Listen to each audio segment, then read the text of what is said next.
Welcome to another edition of the brand called You.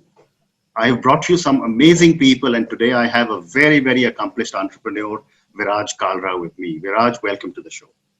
Ashutosh, thank you so much for having me over. It's an absolute pleasure and an honor to be here. Thank you. Viraj is from the Darden School of Business. He's also been to IMD Lausanne, and he's a soft and behavioral skill trainer. So, Viraj, tell me a little bit about your early work and some of your learnings. So, Ashutosh, it's very interesting that I am everything by chance. Entrepreneur by chance, trainer by chance. And if you were to ask my batchmates from back in school, and there have been many schools, by the way, or for that matter, even during my time at Delhi University, doing my graduation, all of those batchmates of mine, if you were to ever meet them, they would say, would have never thought that this is the path that Viraj would walk. Yeah. I think I was below average to average academically all through, and nothing to write home about as far as sports and extracurricular was concerned as well. Right. So life was just chugging along with middle class values and parents reminding you that you have to do whatever you have to do completely on your own. Correct. And every time that thought occurred to me, it was literally ke sara sara. It was carpe diem, dekha jayega, ho jayega. Correct. But so that's the early part of it. But I think for me, the big shift happened when towards the end of my second year graduation, I realized that if I have to continue my fancy South Delhi lifestyle, it's not going to happen with my father's Ministry of Mines salary, Correct. and that I need to figure this out on my own. So I started working, and fortunate for me, I got my first opportunity to work with a company called Perfect Relations. Yeah. It's a PR and image consulting advisory. I know that.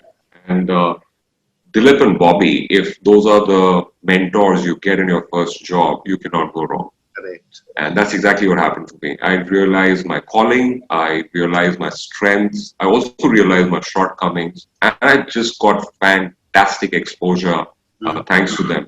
I think they were mentally and culturally in the startup mode plenty before startup as a term even occurred to India, right? So I think that bit of being entrepreneurial, that spark of being entrepreneurial got lit right there and then. When I saw them doing things which were spectacular. I mean, they were working with some of the biggest corporate but on shoestring budgets. They were working on some of the most strategic communication-based accounts, but out of 5 different basements in Nizamuddin. And from there, they got their act together. So it was just a great learning experience. And I think that's when I realized that somewhere communication strategy, whether it is for the internal customer or the external customer, is going to remain very important to what I continue to do. So those were some of the early learnings for me, Ashutosh. Very interesting. So, tell me, when I was reading about you, you use a term called sociopreneurial approach. And, I've heard the word entrepreneur being used in multiple forms, but I've never heard sociopreneurial. So help me understand, what does this mean? So, Ashutosh, I think the last year and a half, I've been fairly active on Instagram. Okay. So up until early 2018, the strategy was enterprise business. Correct. And for enterprise business, you don't need to be on Instagram. LinkedIn is enough. Word of mouth is enough. Referrals are enough. But the moment you start thinking of going B2C, somewhere Instagram or some of these younger social medias play a role. Correct. And I increasingly came across this hashtag, which was either sociopreneur or was socialpreneur. And it stuck with me because I finally had a term for what I always envisioned and saw myself as. Yeah. So I think for me, it brings the best of both worlds, Correct. Which means that you're very community centric. Your main motive is to make an impact, make a difference, be influential, and create something positive which takes on a life of its own bigger than you. Sure. But while you're doing all of that, you still have a profit motive. You still have a commercial motive. And if you're able to marry the two, then that's as much of a win-win as you can get without really already being philanthropic enough like a Bill Gates, right? So I thought, do you have to wait that long for self-actualization, or can you do it on the fly? And I think sociopreneurs just get the opportunity to do it on the fly. So very interestingly, Ashutosh, ever since, and it all comes together, I think, very nicely when it has to come together, right? So which meant that this whole sociopreneurial terminology came into my conscious being, and simultaneously I got called by Kirodimal College, and also they house the innovation cell for Delhi University, to do a talk on innovation for the larger good of the community. Okay. And when I walked in there, the people that I met were either sociopreneurs or were teaching entrepreneurship for social good, or were teaching innovation for social good. And that just appealed to me so much that I came back from that session and said, I need to do something about this a little bit more constructively, consciously. And we launched an initiative under one of the two companies that I've co-founded. And the initiative is called Coaching Credits. Okay. So Ashutosh, what we're doing with coaching credits essentially is that I'm saying that you and I are in this conversation here right now. And you say, hey, Viraj, there's a client of mine. I coach, and I think that there's value in you and him doing a session together. But guess what? He's in a complete bootstrapping mode right now. He cannot pay you for your hourly coaching rate. But, if you're all right with it, write him a coaching credit for the 3 hours or the 4 hours that you spend with him. And whenever in life he can, either he'll barter those credits with you or pay you for it in cash. That's very interesting. Oh. And what I've been able to do, interestingly, is get keynote speakers, storytellers, coaches, trainers, and entrepreneurs who need them to come together and collaborate, which otherwise may not have been possible. It's almost like writing out an IOU. Oh yeah, absolutely. Okay. Well said. Yes, it is an IOU, and which you're paying forward. If you get that return on investment someday, fantastic. If you don't, you're already hoping that gets paid forward. Wonderful. Okay. So that's my outlet for being a sociopreneur, if that makes sense. So moving on, you use a term called high impact storytelling. Talk to me about this and give me an example. So a lot of the one-on-one executive coaching that I end up doing is not so much about strategy, or it's not even so much about how to grow 10x. And I'm speaking with some of the biggest leaders of Fortune 100 companies included. I think they reach out to me or are referred to me often a time for executive presence, stage presence. The first time they're going to do a TEDx talk. In two cases, the first TED talk. Right. Or going to the UN Assembly to pick up your first accolade and you have to give an acknowledgement speech. Those are the times when they reach out to me. Right. And I often at times say that, you would do well with an anecdote, with a story, with something which is personal, which you truly feel, you really mean.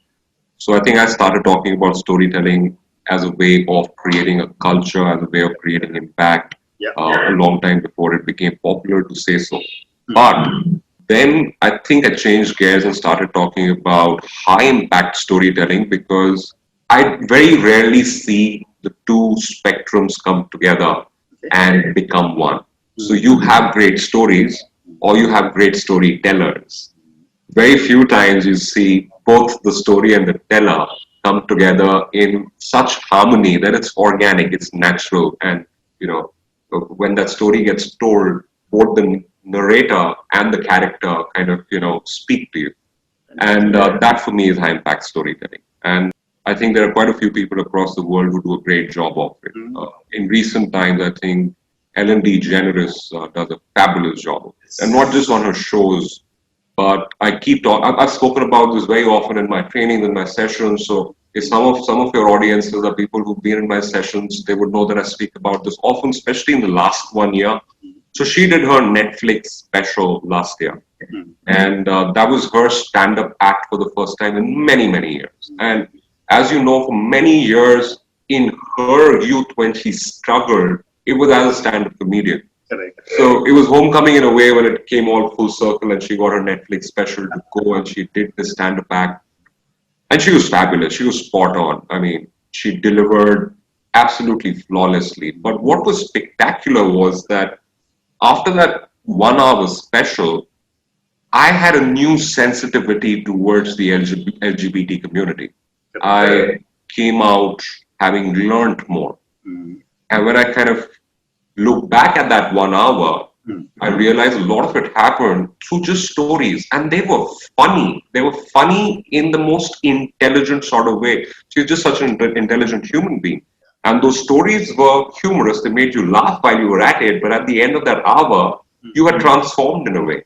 And for me, that is high impact storytelling, where when you're telling it, the person stays with you for the story of it. But once the story finishes, the impact of it, the message of it, the learning of it still stays on with you. And not just as a powder session or a perfume session that you smell good for the hour after the spray, but it stays on with you forever. There's a strong take. Absolutely. So tell me one more question to you before I move to the next section. You're working with lots of Indians and I'm sure people outside as well. What are some of the skills that a lot of us lack at the workplace? Ashutosh, I think the moment we say a lot of skills that we lack, that answer for me may get a little subjective. But some of the skills, just an example. One skill that I think we objectively lack, on an average, there are a few who don't, and the ones who don't stand differentiated immediately. But I think they stand differentiated immediately because majority of us lack that skill, is our ability to assert. I think whether it is in the form of saying no, or it is in the form of saying you got to believe me, or it's in the form of saying that I know what I'm talking about. It may not have a proven track record yet, but I'm not going to follow the herd. I'm going to cut a path of my own, to stand by what we believe in, even if it is against the grain. I think we don't see enough of that happening. And I think it's deeply ingrained in us culturally. We have been taught to respect authority blindly, whether it is at home with our parents. I don't remember if I ever got an opportunity at home while I was growing up to talk to my dad and say, hey, let's have an objective conversation here. Let's discuss this. There was no discussion with him. I mean, now we are friends, and I really, I'm very thankful for the fact that that relationship evolved. But up until I was maybe 18, 19, 20, the only thing that I could think of when I spoke with my dad was that you have to respect this man. You cannot speak your heart out to him. Correct. And then you carry that same demeanor or that same calibration also into school and college. Now it is changing. When I go for a parents-teacher meeting at my son's school now, I know that the teacher is open to being at the receiving end as well. Absolutely. But when in my time, could you go to school and as a parent give teacher feedback that you're not doing such a great job in the classroom? Absolutely. You just have to blindly respect authority. Yeah. And then all of that snowballs and becomes this big giant, thing that you take as baggage, you lug as baggage into the workplace. And boss has to be revered. Boss is not somebody that you can ever say, hey, listen, I have an idea better than yours. And I think in that whole process, because we are not assertive, also what we are not is diplomatic. So often a time when I say you got to assert more, people think I mean you got to be more aggressive, without realizing that it's not, two ends of the spectrum. It's not as if you either have to be completely submissive or you have to be aggressive. You've got to find the space in the middle, and that's called assertive. So I think that's one skill which we all can do with learning more. I agree. In fact, just as you were talking, I was reminded of an interesting story. 15, 20 years ago, I was in Beijing with some American friends, and I asked them, what's the difference between an Indian businessman and a Chinese businessman? And he said that the difference is that it is very, very difficult to get a Chinese businessman to say yes. It's very difficult to get an Indian businessman to say no. say no. Everything is So I get nicely done. put. So So, nicely put. Yeah. so let's move on. Let's talk about new age leadership. Mhm. Again, when I was reading about you, you said that you have developed a model for new age leadership.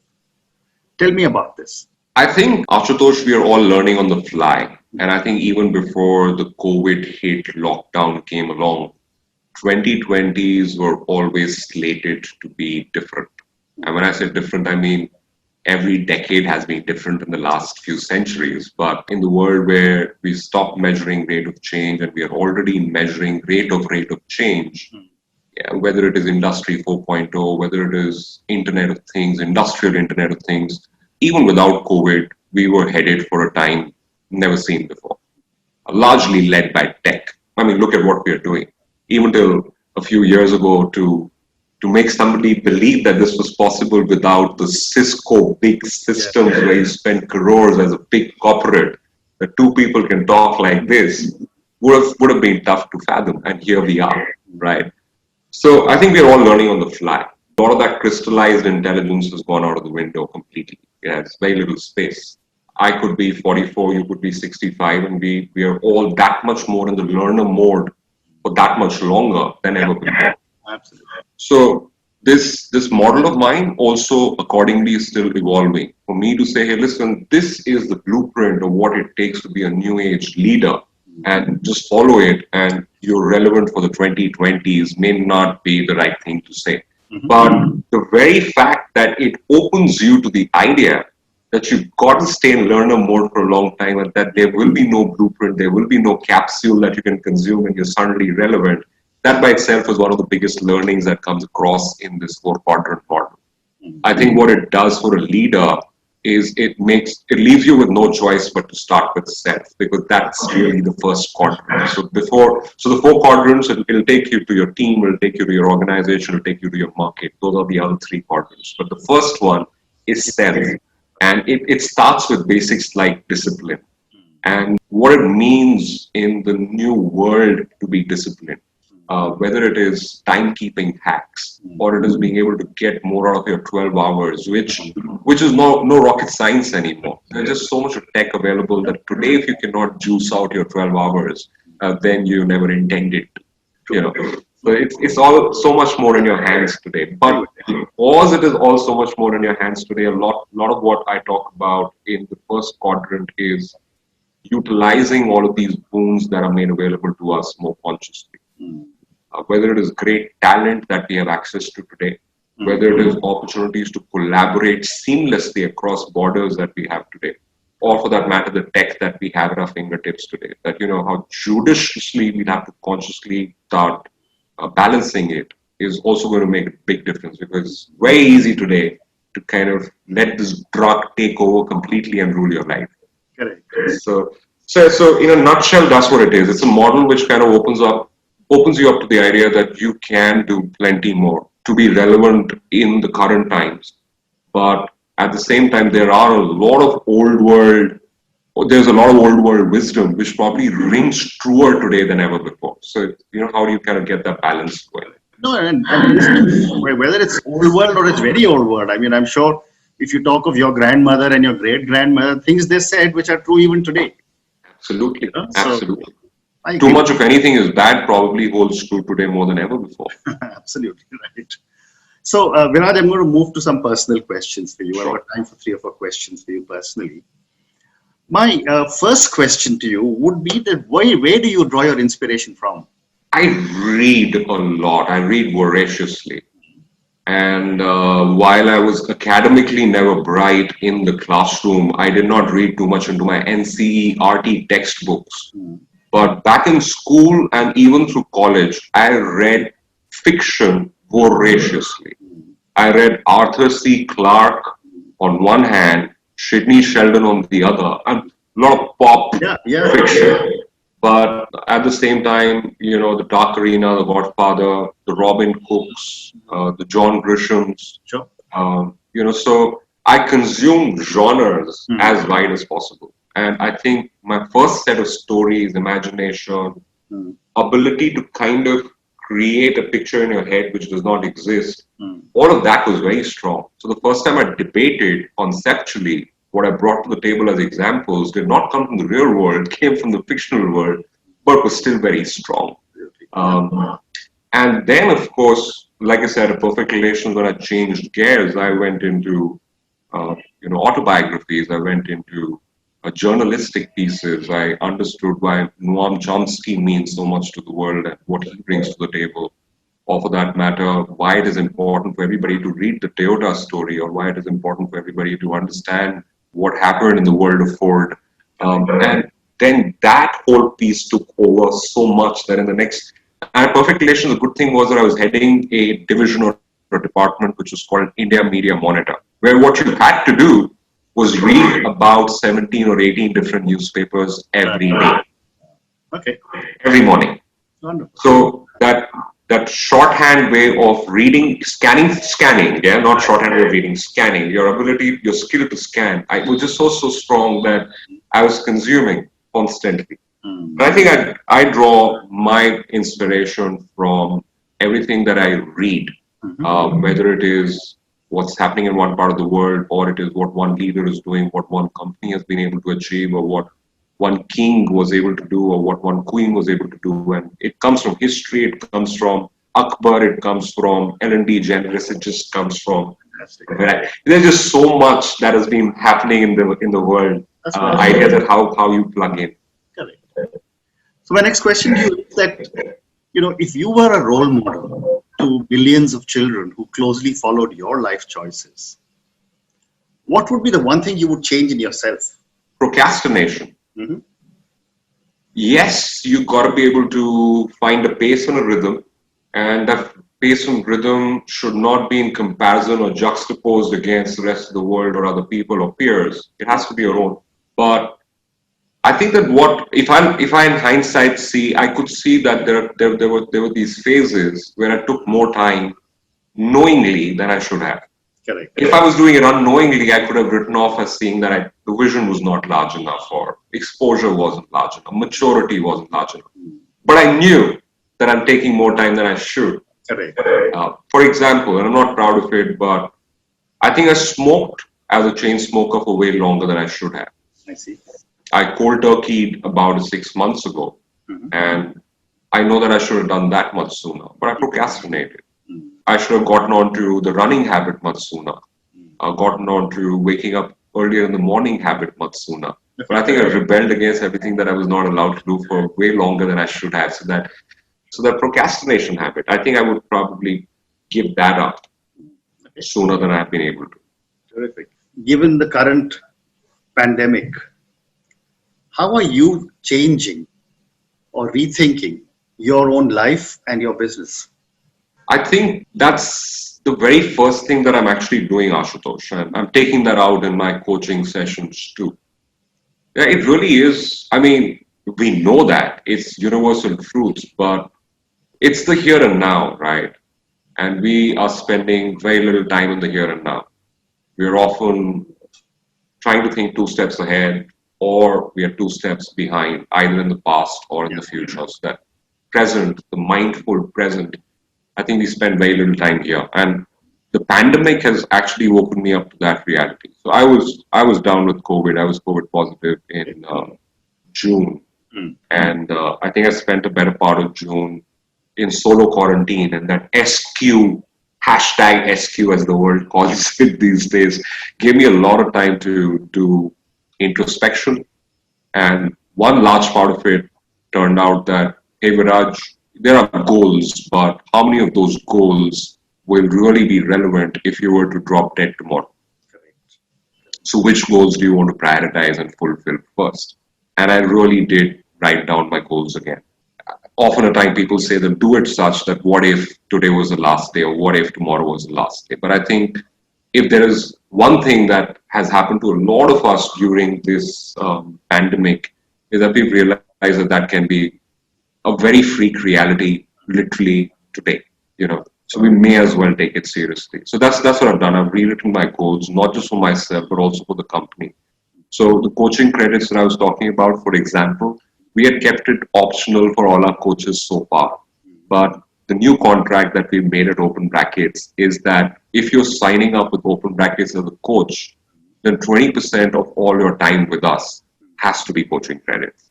We're not leaving that as an option. We're not saying that once we are big enough to do that, we'll do it. We're saying that we are doing it now because there may not be a tomorrow, you know. But at the same time, while we are probably changing gears and getting a little more aggressive about our goals at the workplace, we also simultaneously, both my partners and I sat down over a Zoom call. I haven't met both of them in person for a while now. But we sat down on a Zoom call like this, but instead of coffees, we had our beers in our hands. And, you know, we said that we probably, all of us are spending that much more time at home and we are happier for that. My son is already 11 and I know that I missed a large part of him reaching 11. I don't want to do that between his 11 and 22. So I think at both work and home, there's been a change in gears. And a lot of that changing in gears is centered on the fact that it's the here and now. Excellent. Viraj, thank you very much. It's such a pleasure speaking with you. Pleasure's all mine, Ashutosh.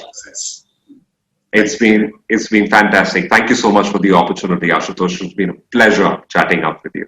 Thank you again.